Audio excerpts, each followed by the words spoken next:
Good afternoon and welcome back to NCIA's Industry Essentials educational webinar series, our premier digital educational platform featuring a variety of interactive programs to provide you timely, engaging, and essential education when and where you need it most.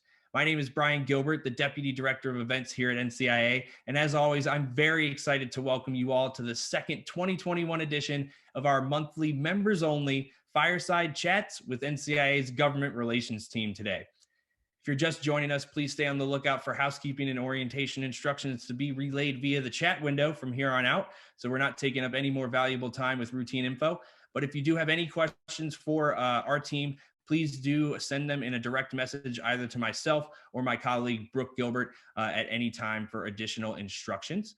Now, let's get this show on the road. As we all know, cannabis is legal for adult use in 15 states plus the District of Columbia, and medical marijuana is legal in 36. But none of the companies legally operating in these states have ever been able to sell these products outside of the state they're licensed in. The reasons for these policy implications go back decades, so during this webinar today, our triple threat of government relations experts will lead a discussion in which you will not only learn about interstate commerce, but also about the history behind it as they delve into the implementation of the Commerce Clause. They'll also look at alcohol's past, discuss the U.S. both pre and post 18th Amendment, and look at the precedents for interstate commerce compacts. We have a lot of information to cover and a very important topic to explore, so let's not waste any more time.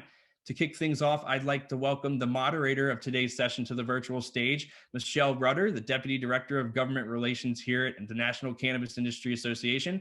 I think she's going to introduce the rest of the panel alongside Michael Correia. So welcome to the stage. You all can take it away from here. Hey, thanks, Brian. And Mike, you got me. I was going to toss it to you. I know that you're ready to intro our panelists, so go ahead. Well, we call this a fireside chat, and I'm just curious if I need like a fireplace in the background to get this going. So thanks, Brian. Thanks, Michelle. Welcome, everyone. This is going to be a really interesting and educational webinar for me personally, because I know very little about interstate commerce. Luckily, we have two experts who know a lot about interstate commerce, and I'm going to be taking a lot of notes. And so, one, this should be like a continuing educational learning class or something for a lot of these people. I've been doing this for 8 years, and I always like to use the analogy on legalization of the dog chasing the car. The dog finally catches the car and says, now what? So we have legalization. We pass, say, the MORE Act. We pass a deschedule bill. Congress does something. Now what? What does that mean for interstate commerce? What does that mean for intrastate commerce? What does that mean for states that are net exporters or states that are net importers? What's that mean for international trade? And what's that mean for MSOs that have invested millions of dollars in these state-based models? And so it's very important that we need to be preparing for that day after legalization of what the world looks like, so we are prepared for that. And so, I wanted to introduce our two guests, Adam Smith with the Alliance for Sensible Markets, and Trevor Burrus, a research fellow at the Robert A. Levy Center for Constitutional Studies at the CATO Institute. And so really fortunate to have both you experts on this. Trevor, if you just want to give a little quick background of sort of what you're working on and on this issue. Thank you, Michael. It's a pleasure to be here. Thank you to everyone at NCIA. My personal background, I mentioned this previously, I am a native Coloradan, but that's not why I'm here. I do constitutional law issues and particularly drug war issues at the CATO Institute. And I've written on the topic of the history of prohibition, both of alcohol and our modern prohibitionary regime, and how this works between federal and state powers. It's a particular interest of mine because I've said it many times, but for slavery, the drug war is the most evil thing that the federal government has ever done. Couldn't agree more. Adam, take it away. All right, well, thank you, Michael, and thank you to everyone at NCIA for hosting these and for having me. So I am the founder and director of the Alliance for Sensible Markets. I come essentially out of the movement side. I got involved in drug policy reform back in the early 90s. But over the last few years, it's become clear to me that if we are going to end prohibition with integrity, We need to maintain the soul of cannabis, and a lot of that is about not setting up an artificial system that hands the entire industry over to 7 or 8 large corporations, and particularly when we think about both sides of the supply chain with our small farmers in Oregon and California, and the demand side of the supply chain in communities that have been targeted by the war on drugs. It's vital that we come into legalization with an industry that provides opportunity for folks who have suffered and worked to build the industry, and not, like I said, 7 or 8 companies who can raise $100 million. There's definitely a place for larger companies, but I think we've set up a system, we'll talk about it a little more, that artificially pushes everyone out and makes it very difficult to create a broadly beneficial industry. And I think interstate commerce in advance of federal legalization is probably an important way to get there. Yeah, no, I totally agree. So one, like I mentioned to everyone, this is going to be like a college level class. I have my little handy dandy Declaration of Independence and the Constitution of the United States, which, Trevor, you'll love this. It's from CATO. CATO gives this out all the time. So I had this one for years. And, you know, what is it? Article 1, Section 8, Clause 3. Congress has the power to regulate commerce with foreign nations, among the states, and with Indian tribes. And I think a lot of today's discussion is going to be around the Commerce Clause, and something that I didn't know about 3 weeks ago, the Dormant Commerce Clause. What does that mean, and how does that apply, and what is it going to mean for cannabis legalization? So Michelle, if you want to start us out with the first question. No, well, Mike, I think you led me right into it. So, Trevor, I am a big history buff. I've told you that as we've been corresponding, getting ready for this webinar, and you are a constitutional law scholar. So let's give everybody a little bit of context here. Can you talk us through the Commerce Clause, but, you know, also how we got to where we are today, you know, via things like the Harrison Narcotics Tax Act. You know, we have the Marijuana Tax Act, of course, back in the 30s. And then, you know, looking, like I said, bringing us up to date. Can you give us a little bit of history there? Yes, absolutely. A particular interest of mine too. I think it's a good way to start is to ask the question of why is the fact that we had to create alcohol prohibition via a constitutional amendment, but we do drug prohibition with a simple statute? What changed in the Constitution? There was nothing added to the Constitution. Something must have changed to the interpretation of the Constitution. When it comes to the Commerce Clause, yes, Michael read it. That's those sort of innocuous words of the Commerce Clause, which I'd like to point out. There was a version of the Commerce Clause in the Articles of Confederation, and it was extremely uncontroversial when this was passed. If you just remember your 101 history, the federal government, in theory, now it seems sort of quaint, but the federal government is supposed to be subordinate to the state governments. The state governments have something you could just sort of call police power, residual ability to govern over, let's say, all items that are legitimate for government. But the most important words in the entire Constitution are actually the first words of Article 1, Section 1, which is, all legislative powers herein granted shall reside in a Congress of the United States. The most important words are herein granted. If it just said all legislative powers shall reside in the Constitutional Congress of the United States, it would say that whatever the thing that was called legislative powers is, all of it is in Congress. Instead, it says these 18 things are what Congress is allowed to do. And one of those things is regulate interstate commerce. Now, again, there were opponents to the Constitution, if you remember your history class, anti-federalists, who thought that the Constitution would squelch state rights and state sovereignty. And they were very concerned about that. None of them brought up the Commerce Clause as a way that would happen. They actually brought up the taxing power more than anything else. They thought the taxing power could be used to destroy and bring the states into sort of suffocation. And there wasn't really a decision about the Commerce Clause until the famous decision of Gibbons v. Ogden in the 1820s, which was about a licensing system on a ferry between New York and New Jersey. And New York had tried to license that and prohibit people from going in between New York and New Jersey and say only this licensed ferry can. And a case was brought to the Supreme Court saying, New York is essentially regulating interstate commerce here. It's going into Congress's territory by saying who is allowed to go between New York and New Jersey. And the court agreed that you could kind of consider that a dormant Commerce Clause case, which I'll get more to in a bit. I'm going to fast forward for a very long time here, because if you actually think about the size of the federal government until about World War One, you could, and sort of Grover Norquist said, you definitely could have drowned it in a bathtub. Like, trivia question, I mean, what's the first federal law enforcement association? It's Secret Service. Now, Secret Service is a division of what department? The Treasury Department, yes. One of those 4 original departments. Exactly. Good job, Michael. And what was the Secret Service's initial job? They still have this job, counterfeiting. So the Secret Service is actually, they protect resident people, but they also do counterfeiting in the chat there. So up until, if you think about federal criminal laws, for example, prohibition up until, say, the teens, all of them have this very strong understanding that you need to have interstate commerce as a hook.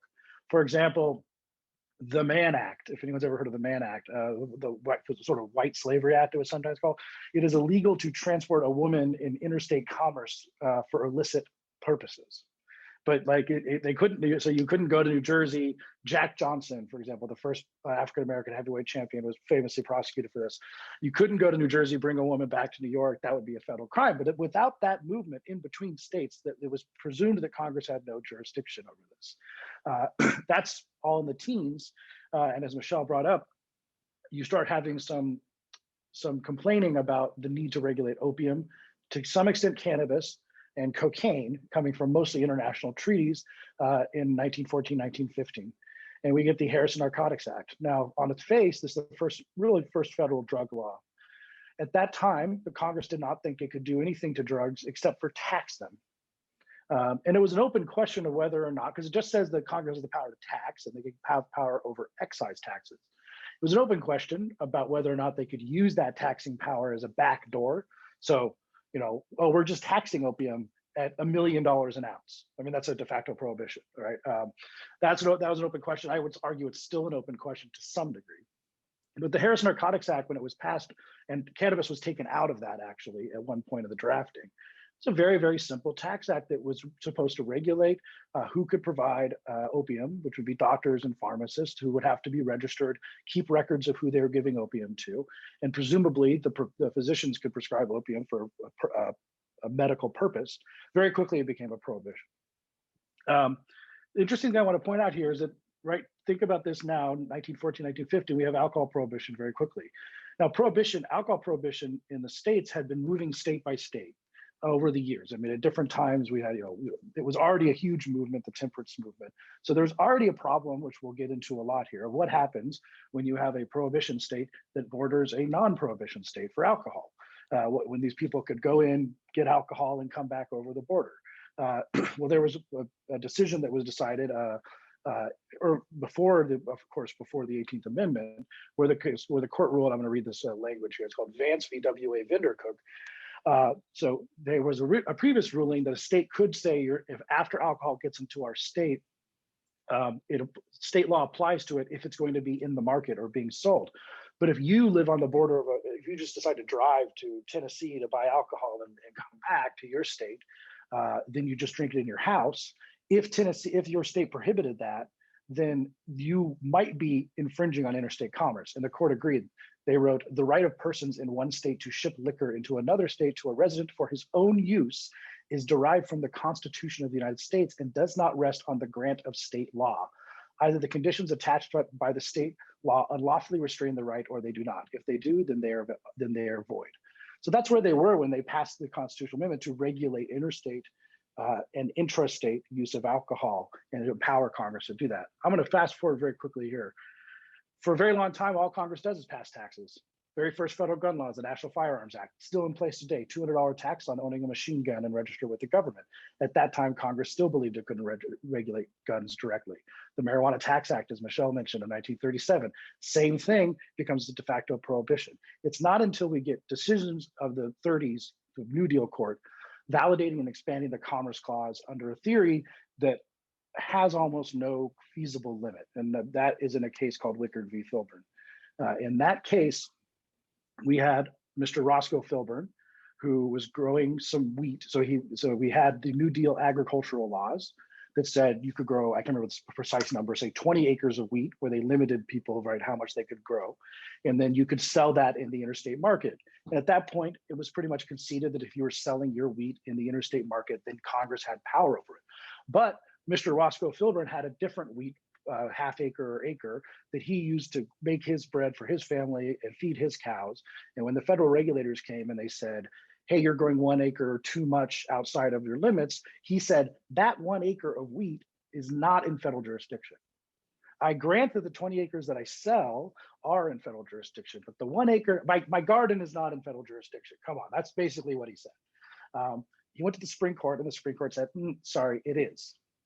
But the reason it said it is because it came up with a theory, which was, it's not just whether or not that guy's garden affects interstate commerce. It's whether or not you imagine everyone's garden. Mm-hmm. If everyone grew a wheat garden, would it affect interstate commerce?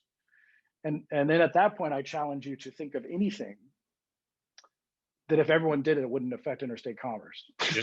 like any single thing. It's a slippery slope that you can take it to any degree on something like that. But thank you for the history lesson. You bring up a good point. I remember touring the Jack Daniels distillery in Lynchburg, Tennessee. And believe it or not, it was in a dry county.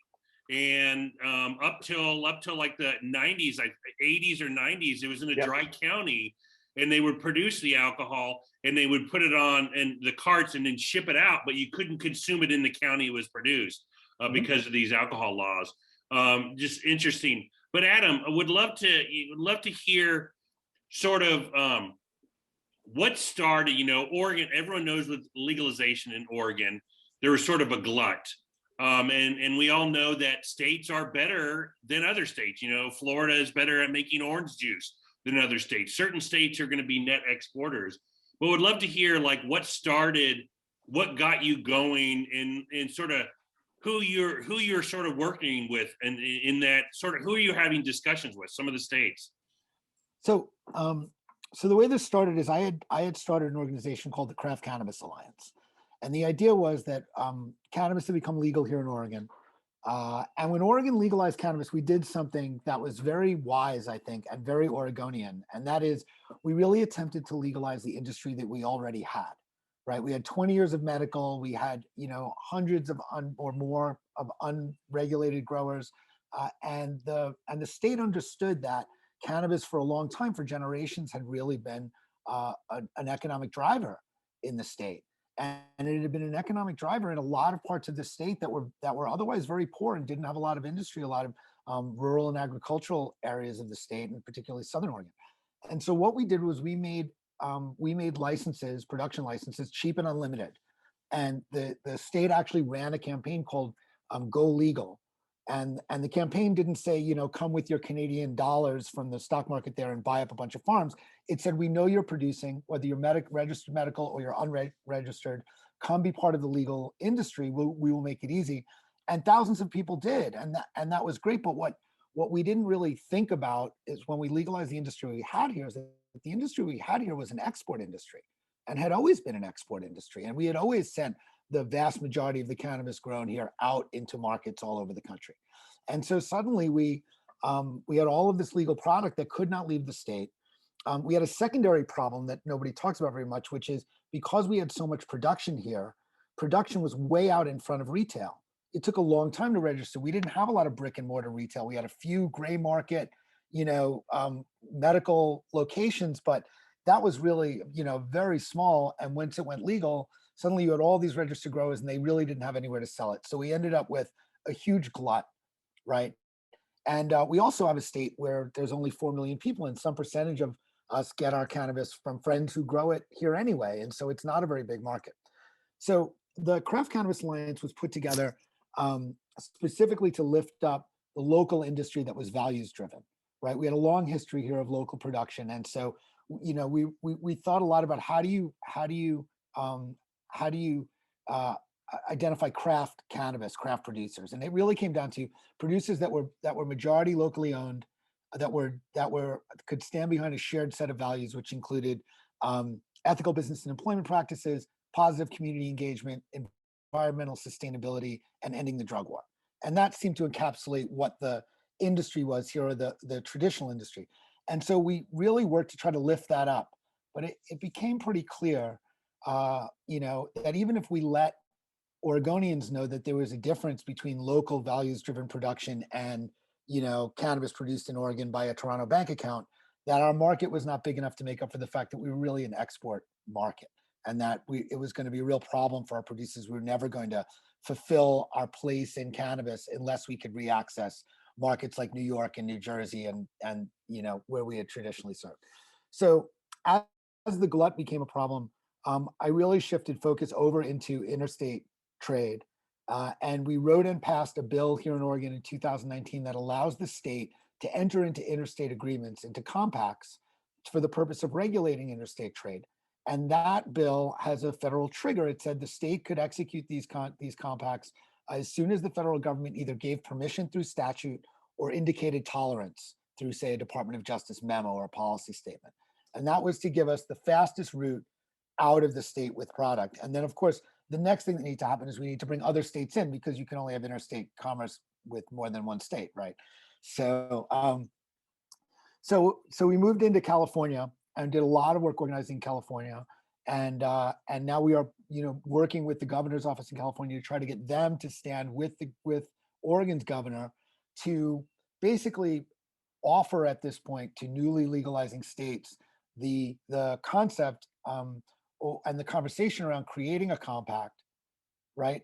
For a couple of reasons, and I'll cut this off soon. I've been talking for a few minutes here. You have all these states that are about to go legal, and for one thing, it takes most of them years to get supply chains set up. And once federal legalization happens, and we'll talk about this more soon. Once federal legalization happens, there is going to be interstate commerce because of the Commerce Clause. Florida can't keep California oranges out of Florida, no matter how much they would like to, right? And so once federal legalization happens, if your state is legal, you're going to have to accept under the same terms as local product from out of state.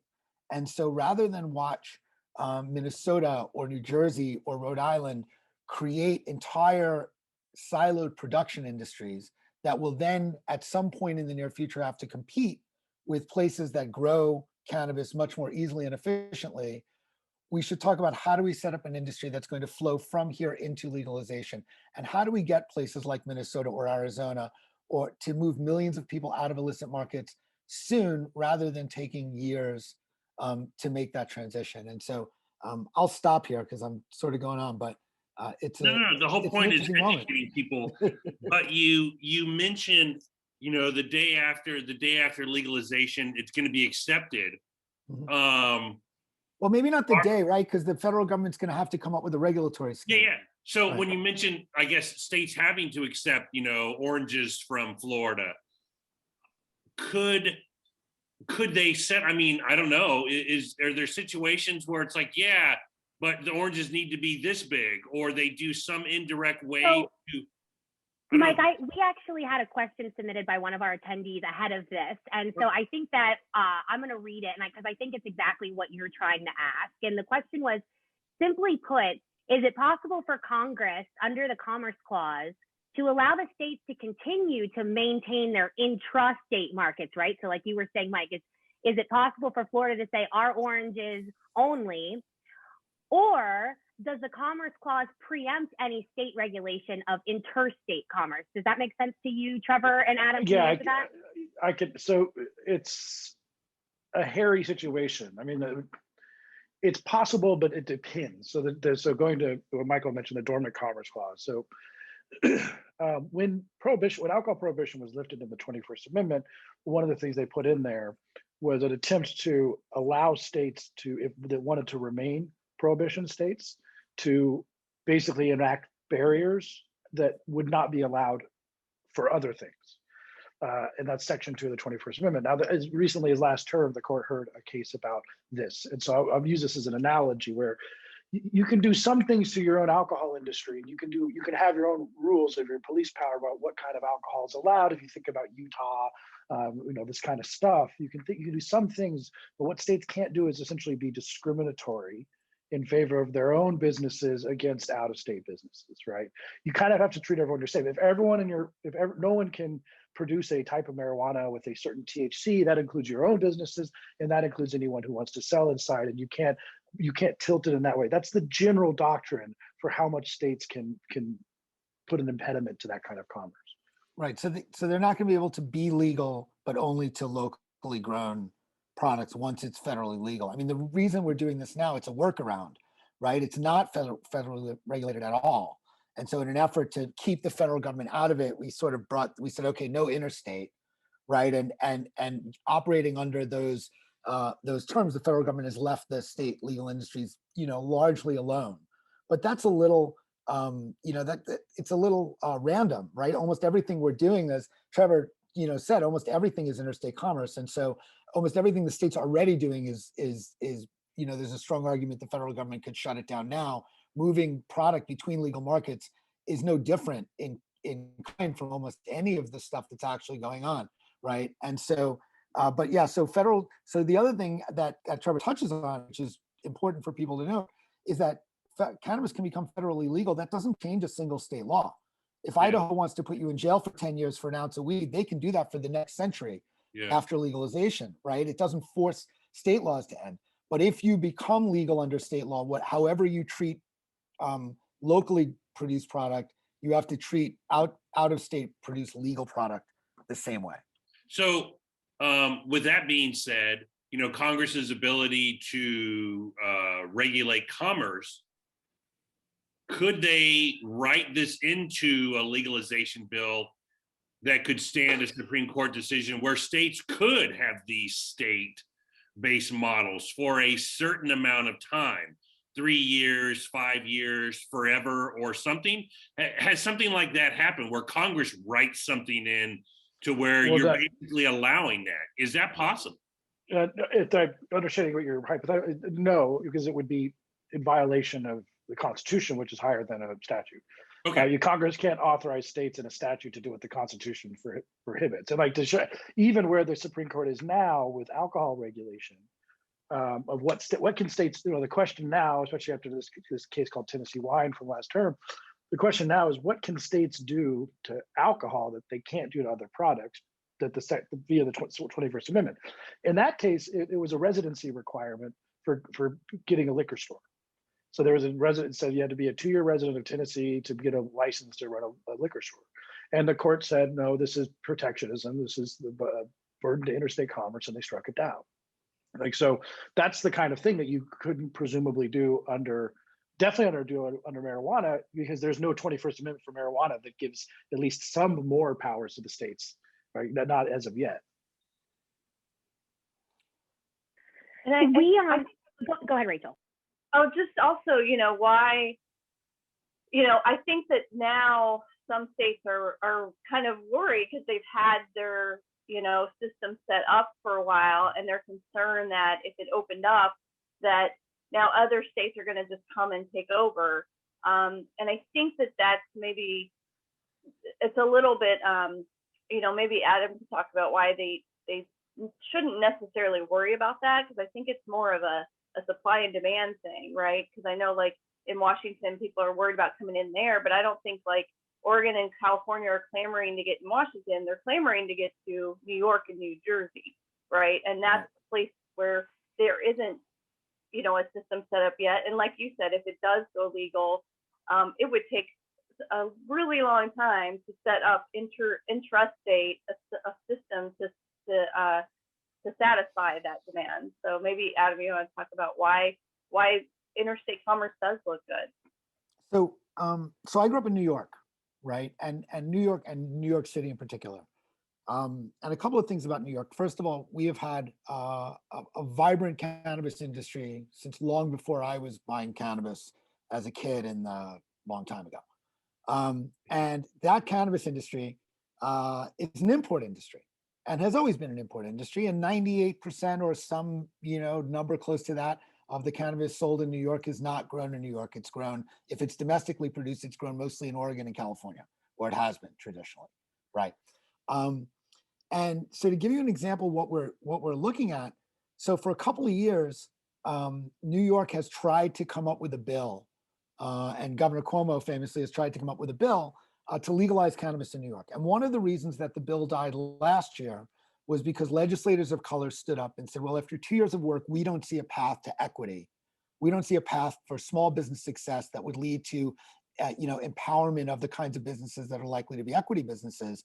And and it sort of puzzled everyone, because here you have an industry that's been going on for generations in New York that is by its very nature a small business industry, right? That is dominated by small businesses. It is not, there's no Coca-Cola of cannabis in New York, right? It's delivery guys and small business. And the reason for that is it's an import industry. And in trying to legalize, we have said, okay, but we're going to legalize under a system where all the cannabis now has to be grown in New York, something that New York has never done. And what that does is it turns the economics of that industry on its head, right? And so instead of thousands of small businesses having access to thousands of the best suppliers in the country to differentiate and create their business and create their niche, you say, okay, all the cannabis has to be grown in New York, which means that 7 or 8 companies that can afford to put in $60 or $70 million to giant production factories are necessarily going to dominate production in that entire industry, and you can't bring in anything to compete with them. And yes, you can give out small licenses, but it may take you years to regulate and to license all those small producers. In the meantime, it's very easy to hand out licenses to the 7 or 10 MSOs that know how to do this. And it's like, boom, here's your license, bang, you have $60 million. And in the next 2 years, you'll have a huge factory. And in the states, and then you take that further, in the states that are allowing vertical integration, those companies know that at some point legalization is going to happen, and their big production factories are not going to be competitive.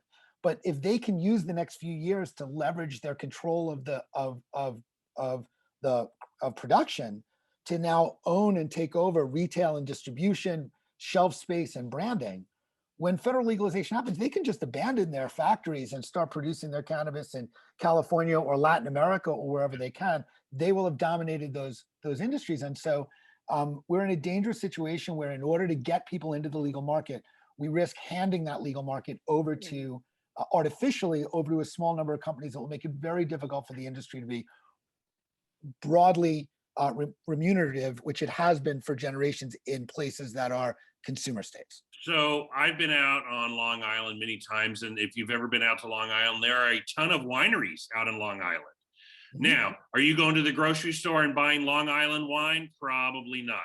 And it's just one of those things. Yes, you may see that where they're producing cannabis, but on no great scale, or there's others that do it better, where yes, there are still businesses out there, they're still thriving, but let's be honest, the best stuff is coming from somewhere else. It's just the realities of growing or who does it better, and allowing the market to sort of work its way through and play out. But Michelle, I know you on that. Listen. Well, no, I was just going to say too, I love me some wine. I can't say I've had Long Island wine, but I've definitely had some Oregon wine, some California wine. But Adam, I wanted to get back to a point that you just kind of touched around. And that is, how then do we make sure that both DEI, right, diverse, equitable, inclusive businesses, small businesses, and legacy operators are able to still, be in business when in a post-legalization world, or when we're doing intrastate commerce? Is that something that we need to be thinking about federally, or how do we make sure that those operators don't get left behind? Well, the first thing is to try not to artificially set up an industry that favors a few large companies, because that's going to push out small businesses, and equity businesses are largely not going to be building $60 million production, factories, right? And so setting up an industry, and I think that it is there's two things that come together. Is one is allowing right now interstate commerce to happen so that you can license 1,000, retailers and distributors and small manufacturers in a place like New York, right, who have access to thousands of suppliers, and then you have to license correctly, right? And you touched on, Michael, you touched on local production. States should support local production, and we should do it in ways that are mindful of environmental sustainability and equity, right? But we should understand that while you can have a production industry in New York, a craft production industry, you should not be growing biomass for 25 million people under lights in upstate New York. It's not sustainable in any sense, right? And by forcing us to do this in order to get for this workaround, because we can't bring in product from California, again, you inherently and artificially hand the industry over to a small number of large players, and that's going to wipe out a lot of small prospective businesses and close that avenue, right? And so this is go. Oh, sorry, I thought you were done. No, go ahead, Trevor. Well, it's an interesting point, and I want to just trying to kind of figure out what levers are going to push for what kind of businesses are going to control. I do want to say in the alcohol industry, this has been in the name of preserving, like having big guys not take over and preserving certain things. We've created various rules, right? And what you see, especially now, is this desire to not have Anheuser-Busch control the entire alcohol industry. And so what they did after Prohibition, in an attempt to try and stay away from something what was called a tied, it's usually called a tied house, which is a British term for basically a brew pub that is tied to like Anheuser-Busch. And so it only serves Anheuser-Busch. It's vertically integrated in that way. To try to stay away from that, they created this 3-tier system of producers, wholesalers, and retailers, where you can't sell. You have to be able to get your product to, so if you produce beer or whatever, you got to give it to a wholesaler who then sends it to a retailer. You can't go to the retailer yourself. Okay, now this was partially to help little guys, but it has ended up being really harmful, except for when states like Colorado and Oregon with vibrant craft beer organizations, but still you're seeing way more than 50% of the market's going to be the big domestic producers. I would be very, you don't want to set up something like that, because that is now constraining craft brewers, right? So barrel cap is this thing. You could imagine this for marijuana. So what barrel cap is how big is, so some breweries, like you want to start your little brewery in Denver, you can have a brew pub. Anheuser-Busch can't have a brew pub, but you can have a brew pub. You can have a brew pub until you make over 50,000 barrels of beer a year. And then you cannot distribute your beer directly to the consumer. You have to go through the cartelized industry to sell, or to a liquor store. You have to go through the retailer that is essentially a cartel set up by the state of Colorado or wherever it is. That is not a good system. I can tell you right now, it's not good for the little guy. So you have to be very careful about this. Mm-hmm. Yeah, no, I totally agree with that. I mean, in licensing, so much of it will come down to licensing. But if we're operating from a structure that's going to force Minnesota to grow its own cannabis for some undetermined amount of time until federal legalization opens up, and suddenly most of the people growing cannabis in Minnesota are going to find out that they're non-competitive, right? Then almost no matter which way you go, you're going to hurt consumers and hurt small businesses. You're either going to license the large businesses, which are going to have every incentive to keep those silos up for as long as possible until they get their ROI, or the large businesses are going to say, oh, Interstate is coming, we're not going to invest $60 million to grow weed in Minnesota. Give it to all the little players, and you'll spend the next several years trying to license hundreds of little players. At some point in that process, federal legalization is going to happen and the doors are going to open. And so you've set up all of those players to be non-competitive, and that's also destructive. And I think we need to be looking from this moment. You have 15 states that are looking to do this year, right? Yeah. And 7 of those states, you have governors who are taking the lead on doing this. States are going to legalize. We have to figure out, how are we going to do this in a way that actually makes some sense with what is coming? And what is coming is not 50 state siloed industries. And the further we go down that path, the more economic and cultural damage that we're going to do. So you mentioned Minnesota. We all know Minnesota grows the best shit. Come on, man. Just kidding. I have no doubt. So Trevor, you mentioned a good point. The craft brew industry, taxation plays a large part of that, because 20 years ago, you didn't have like this thriving craft brew industry. And I think, wasn't there a tax change 10, 15 Oh, years no, the ago biggest change. that allows these smaller businesses to thrive, right? I would say, so alcohol is taxed federally equally, and states do it differently, but there's no differentiation. It's that home brewing was legalized.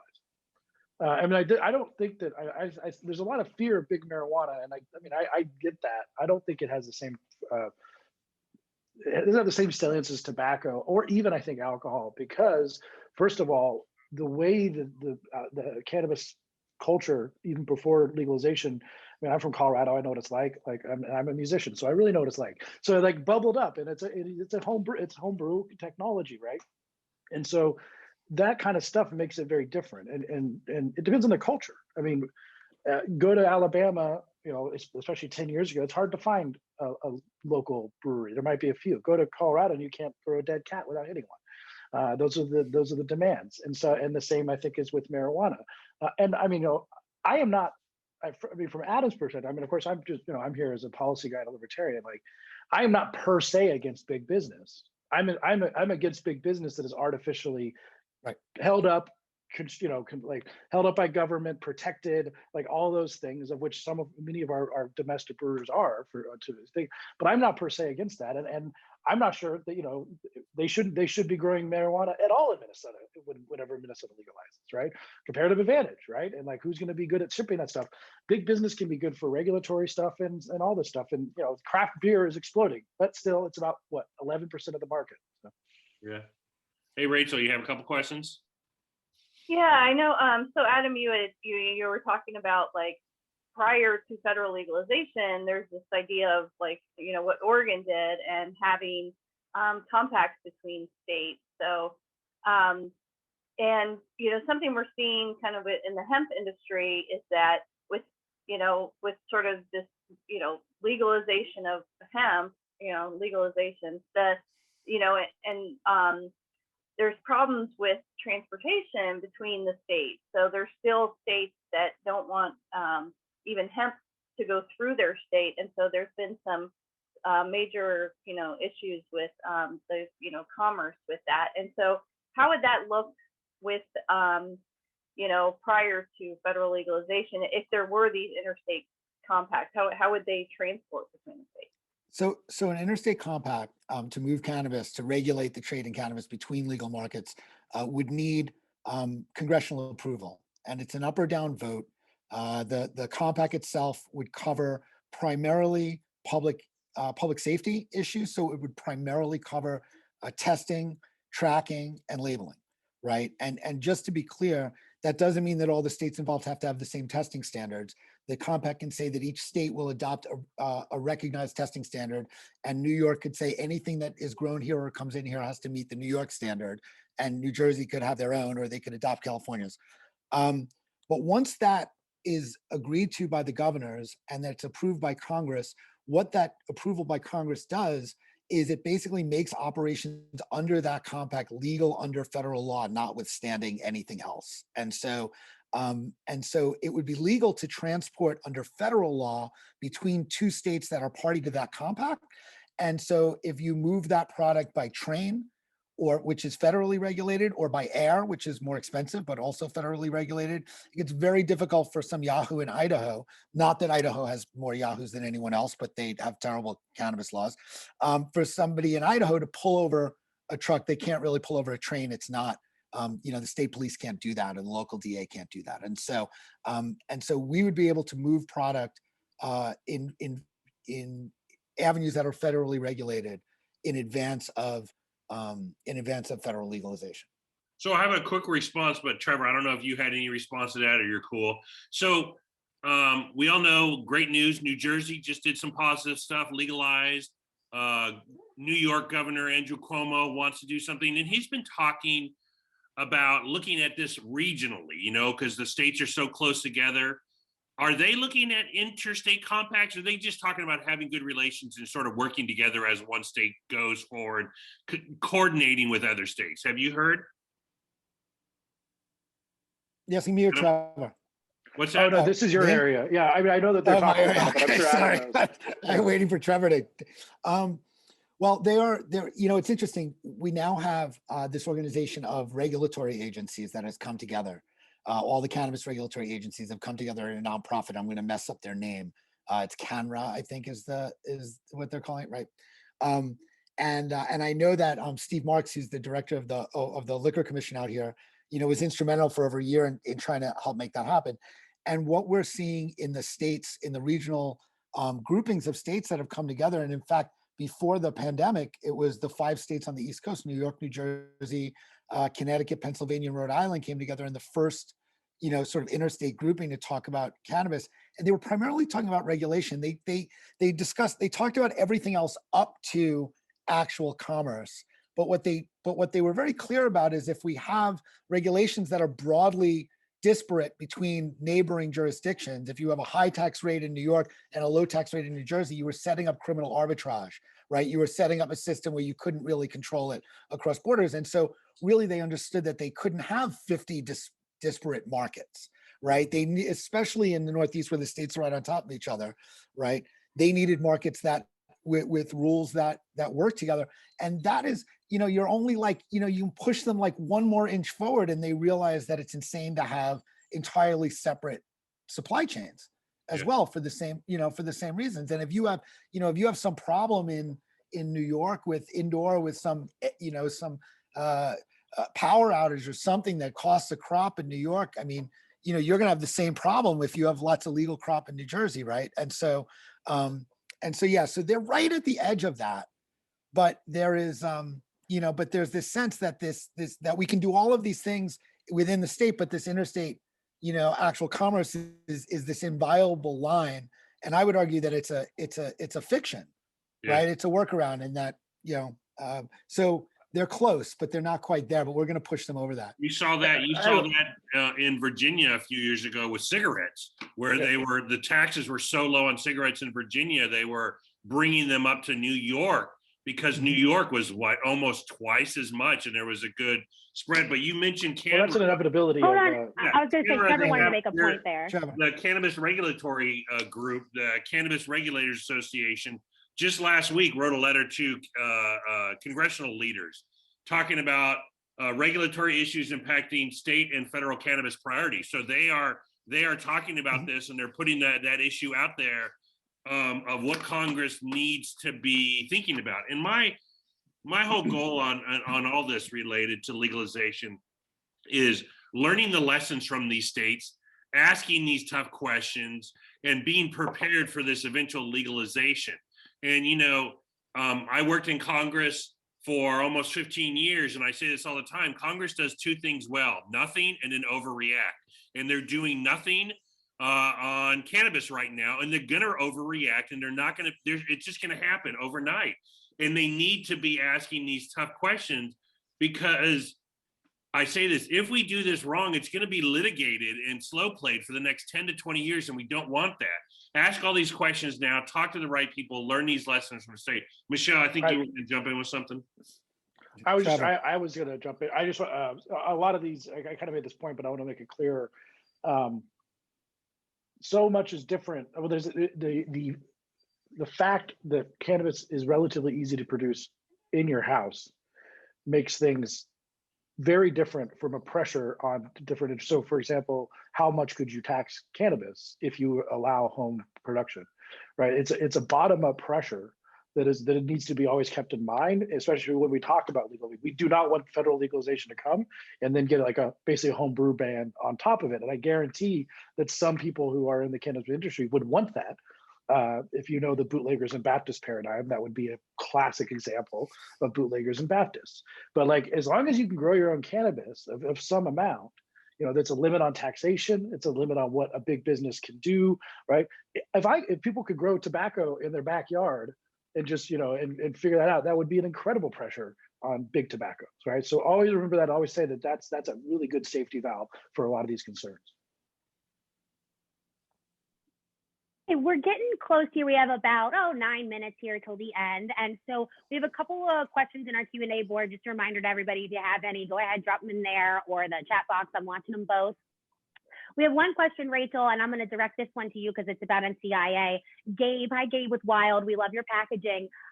Gabe wants to know, Rachel, if NCIA has been working closely with CANRA, and they're pretty new on the scene. So I think we're starting those inroads, but I think those are some conversations that maybe you're beginning. So thought maybe you'd quickly want to answer that one, and then I will get to our other question here. Yeah, I mean, Mike might know a little more than I know we're, they definitely want to remain independent.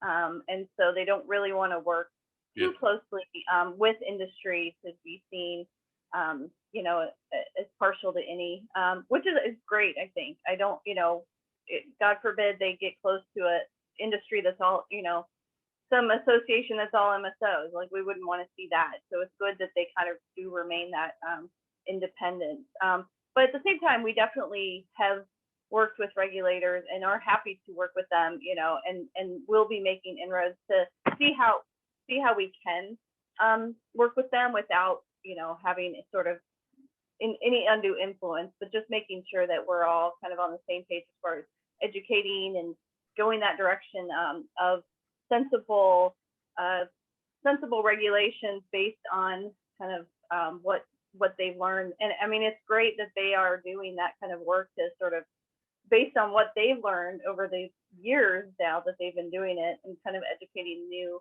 states what works, what doesn't. And I'm very happy that the Steve Marks is part of that, because the OLCC has been my favorite regulatory agency for all this. They really, and partly because they see it as an industry that they want to succeed. They want it to thrive. Oregon doesn't have a whole lot of industry. They have craft beer and wine and cannabis. And so OLCC sign me up.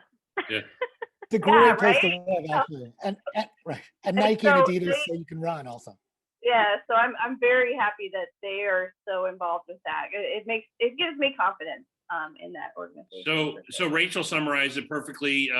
Regulators like to be left alone. They don't like any appearance of industry involvement. So we keep our distance. But with that being said, I have spoken at some of their conferences when they open it up to the regular people to hear it. All I want them is communicating with each other, so they're not reinventing the wheel and they're learning. They are meeting regularly, they are talking, they are having good conversations. But funny little story, years ago, I had a state call me and said, hey, we're about to legalize cannabis and we don't know what we're doing. And it was like, okay, this is who you need to talk to. And it isn't Mike directing it. It's just start coordinating with people and start, go to Colorado. They've been doing this 7-8 years. Go to Washington State and learn. Go to California. What works, what doesn't work. And as long as they're talking, they're going to work this out. NCIA has sponsored some events around the country for state legislators. And I brought in regulators from other states, either active or retired, to say, hey, just tell them, it's not my agenda, just tell them what you saw. And so my view has always been strictly educational and making sure they're talking. And I think they're talking. I'm on their email list, so I see what they're doing, but outside that, I'm not interacting with them on any level. Thank you guys for that. And then one other question here, and this might be in, the details are in the regulations a lot, I think, with a lot of, we think about cannabis. So maybe there's no answer to this yet, but I'll pose it to you guys anyway. The question is, if federal legalization happened and interstate commerce was allowed, would you be able to send cannabis products through the postal system like in Canada?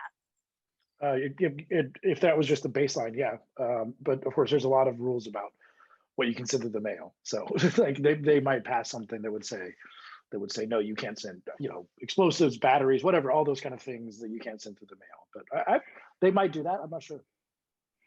Yeah, and real quick, because we only do have a couple minutes, and I want to get Adam and Trevor your closing thoughts before we run out of time. But real quick, I like this question from Paul and Adam. I think you'll maybe have the answer here. Because are there ways individual states can begin gravitating to shared product and labeling standards to ease what is inevitably going to be a painful transition? And I think this, like we said, is not just packaging and labeling. There's a whole host of issues here. But can you speak to that a little, Adam? Sure. I mean, I think that the CANRA is a step in that direction, right? I think the state regulators getting together and understanding that. I mean, I know that they understand that going forward, this is an interstate industry, right? And so that getting those regulations lined up is super important. I think there's likely, if we have the states working with each other, you have a period of time where they don't need to have the exact same regulations. Like I said, New York can have their own standard and New Jersey can have their own standard, but there's an incentive when you know that there's interstate to make it easier to do business by getting those standards aligned. My fear is that we do nothing in that regard, and then we wait for the federal government to come in, and then after the federal government deschedules, we wait a year or longer for them to start from zero to create their own regulations. And I think that the states are way ahead of where the feds are. And to the extent that we can allow the states to take the lead and naturally move toward a regulatory system that is in agreement with each other, I think that's going to be much better. The idea that, the federal government's going to step in and they're here to help is a dangerous, it's a dangerous dice. The old adage, I'm from the federal government. I'm here to help. That's dangerous, especially out west. Yep. No, it's true. And we have an industry that's happening. And you have in this moment, the reason you have 7 governors, at least, that are standing up to try to legalize in their state is because you have governors and state governments that have a real interest in getting their industries up and running and creating jobs and revenues and reducing law enforcement costs. And those are the ones, and they already are dealing with their industries, and they are already dealing with the facts on the ground. And to the extent that we can have the states coming together to put forth a regulatory system, it's going to be better than waiting for God knows, Lord knows how long, for the feds to come in and do their thing. That's my strong belief. So I wanted to show this. I'm going to give a shout out to CATO again. They just did a policy analysis, the effective state marijuana legalizations 2021 update. CATO has always been great. For people who don't know, a lot of think tanks in town don't touch the cannabis issue. Heritage Foundation touches it in a negative way. It's always bad. The world's going to end. Don't do it. CATO has always been, hey, just here's the data. Here's the science. Make your own opinion. Things seem to be working. And so just wanted, they've been great. We said that in 1977 too. Yeah, just wanted to give a shout out, Trevor. That's our founding year. Thank you, Michael. And if you want to talk, if you want to say anything or anything you guys are working on. There's a bunch of stuff on our website. People who don't know much about libertarians might think we're conservatives who like to smoke pot. And of course, it's much different than that, especially now. But on the drug war stuff, one thing I can plug, I mentioned this before the call, there's a chapter on my page, my Scholar page, for a book where I imagine what the world would look like if all drugs were legalized and how that could actually work out. That's the most sort of long form thing I've recently done on that. And then before closing thoughts, I want to ask you guys for advice or anything you're seeing. Michelle and I are doing some stuff in DC, Congress, doing all we can to do the right stuff. Are you hearing anything from federal officials that trouble you or worry you about discussions or stuff that they're saying, or are you pretty comfortable with what's coming out of DC and our advocates and champions? Nothing for me or for either of you. I thought. Oh, go ahead, Trevor. I'm not comfortable. My big concern now is sort of twofold. Doing legalization right and not doing it in a way that protects certain ways, not rescheduling, making sure we deschedule, and this kind of stuff. That it's a fast moving thing, and my position on this, and Michael and I was thinking this when he said Congress is good at doing nothing because no one has to take a position on this and they don't want to right now. Jeff Sessions came in. I was begging for him to crack down on marijuana in Colorado because it had been the best way we could have had a legalization bill. So I don't know what's going to be the push that finally gets out. Maybe we get 15 states to go. But right now, no member of Congress feels like they have to take this vote. And so that as long as that's the case, nothing's going to change. Yeah. I would say that, I'm dubious about getting to 60 votes. I'm dubious about the Dems, nuking the filibuster, at least this year. And I don't know what the incentive is for Republicans to give Democrats 10 votes on this issue for a big sort of progressive win going into the midterms. I'd like to think I'm wrong, but my fear is that we bend so much in the interest of getting legalization that we give away something we can't get back and sort of lose the soul of an industry that we have a chance, to be, a force for good in the world. And so, this idea that we must get to federal legalization, again, it doesn't change a single state law, right? And to the extent that states can essentially opt out of federal prohibition by having a functioning industry, bringing product in from Oregon, California, or sending, and getting stuff on shelves, other than medical research, federal legalization is relatively symbolic. And I say that as somebody who's been fighting for legalization for 25 years. It's not if states can opt out, because states can certainly not opt out if it's legal and continue putting people in jail. Yeah. Then maybe we have a rationale for making sure we get federal legalization right, rather than feel like, oh, we have to sign up to something and we can say we did it, because we're not going to undo what we do. So, right. And after 100 years of prohibition, we need to get it right. Yeah. So my closing thought on that is, when the Georgia results came in and they saw that the Senate was going to be Democratic, a lot of people in cannabis reform are like, yes, we're going to get this over the finish line and get it done.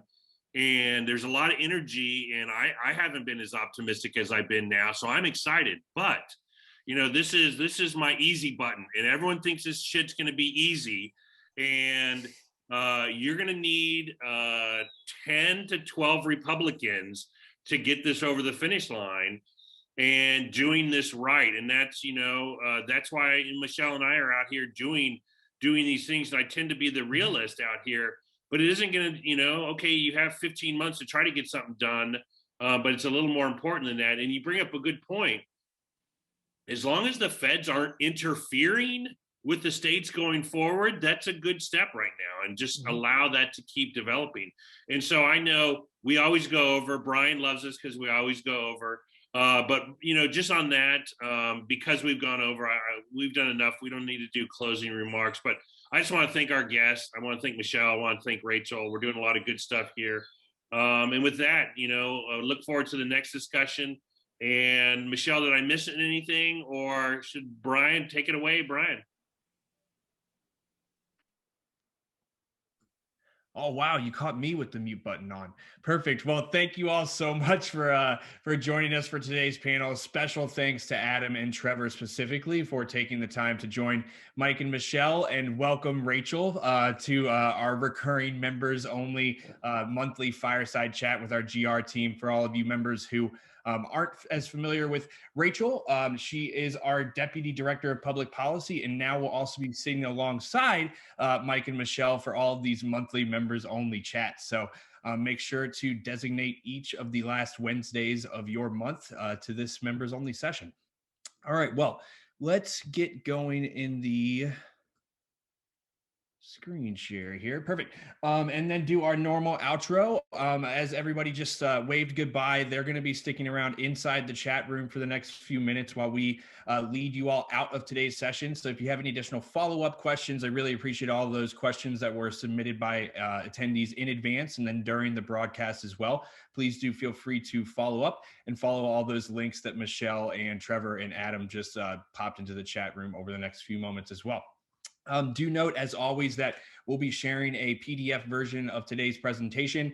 You'll see Trevor and Adam alongside our NCIA staff's contact information here. Don't hesitate at all to follow up on today's program specifically and reach out to any of the panelists as you see fit to carry on the conversation. And then finally, as always, we'll leave you with a quick preview of the Industry Essentials programs taking place over the coming weeks, which should definitely pique your interest. Want unique ideas on how to market and advertise your cannabis brand? Join members of NCIA's Marketing and Advertising Committee for 10 or more creative examples others are doing to jumpstart your idea factory and get attention. I sat in on a practice session for this panel earlier this week, and I have to say that all of the amazing ideas that the MAC committee is bringing to the table here are really unique and worthwhile, and really excited to help facilitate this conversation in particular over next week. This is going to be taking place next Monday afternoon at 1 p.m. As with all of our Industry Essentials educational webinars, this session is free for all current NCIA members and only $15 for non-members interested in participating. So all the NCIA members that are joining us right now, make sure to log into your account to secure your free pass, and encourage any non-member colleagues that you might know throughout the industry to activate their membership today to gain access to this and other amazing benefits offered. And then additionally, We also have upwards of $75 in complimentary passes for all the upcoming Industry Essentials webinars that are taking place over the next 8 weeks, available to all the NCIA members that are here in the room. So please don't leave money on the table. This is one of your primary ongoing member benefits at the moment. So each one of these sessions is complimentary for you to attend. So please do head over to NCIA's website after today's session and secure all of your free passes for those upcoming sessions as well. And perfect. All right. And as always, we thank you all so much for participating in another Industry Essentials educational webinar. Please follow the short link after you're redirected after the meeting room closes to fill out a brief attendee survey, and then stay on the lookout for the formatted video recording of today's session to be posted inside of our members only community platform, NCIA Connect. When we do that as well, we'll tag all of today's panels so that you can carry on the conversation with them directly inside of that exclusive members only community. And